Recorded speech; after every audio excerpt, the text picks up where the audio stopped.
मुश्किल सूरत हाल में सख्त फैसले। हुकूमत ने IMF को कर्ज प्रोग्राम की बहाली की खातिर पेट्रोलियम मसनूआत और गैस की कीमतों में इजाफे समेत दीगर शराइत पर अमल दरामद की यकीन दहानी करवा दी। वर्चुअल मुज़ाकरात में वजारत खजाना हुकाम ने मालियाती इदारे को मिनी बजट पर ब्रीफिंग दी।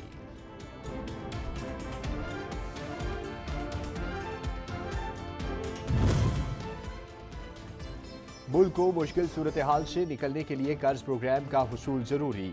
आलमी मालियाती इदारे की सख्त शराइत पर अमल दरामद मजबूरी है। वजीर आजम शहबाज शरीफ ने बता दिया, कहा रियासत बचाने की खातिर सियासी कमाई कुर्बान कर दूंगा। हालात की मुश्तरका जिम्मेदारी कबूल करना होगी।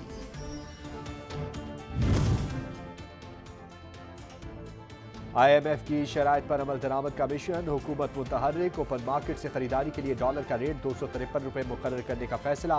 मनी एक्सचेंज कंपनीज एसोसिएशन ने भी डॉलर रेट का गैप खत्म करने का ऐलान कर दिया। पॉलिसी पर अमल दरामद कल से होगा।